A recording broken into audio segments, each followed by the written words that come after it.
بصي بقى مدلعك ومهنيكي، وبصي وكان نفسك في بروست انا عارف، وايه بصي اخر دلع. ربنا يخليك والله. ايه رايك؟ تسلم ايدك والله. اي بس انا خدمه. حاسه كده بحاجه غريبه. ايه الغريب اللي انت حاسه بيه؟ يعني انت ازاي دلوقتي جايب لي الساعه 2 بالليل؟ ايوه مش كان نفسك فيه؟ اه. ايوه كان نفسك فيه. بس انا حاسه كده بحاجه. حاسه بايه ان شاء الله؟ الفار كده. ماله الفار كده الفار؟ بيلعب كده وحاسه ان في حاجه غلط. الفار الغريب ده انا جايب لك اهو كل الاكل اللي انت بتحبيه ما وبطاطس انا حاسه زياده. برضو، ما انا عماله اتحايل عليك بقالي شهر. ايوه وبعدين مظبطك اهو، اعمل ايه طيب؟ حاسه انك بتخوني. ازاي؟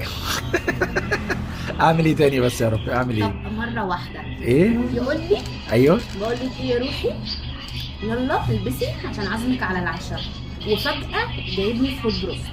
اهو الستريبس اللي انت بتحبيه وبطاطس زياده وكل حاجه. ما كده يبقى بتخوني ما دام انت نويت انك طب اشهدوا ترضيني. انتوا عليها بقى، انا ده دلعها وتيجي تقول لي انت بتخوني يا نويت جدعان. انك ترضيه. اعمل ايه بس اعمل ايه؟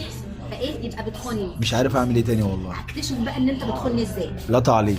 والله اكتشف ان انت بتخوني ازاي. تشوي بقى انت مع نفسك وانا مش مدلعك تاني. يعني ايه مش فاهمه. بس كده. مين هيحاسب على الاكل ده؟ يلا انا اللي بتدلعك بقى، اعمل ايه طيب؟ انت اللي هتحاسب على الاكل ده. هجيبك يعني هجيبك.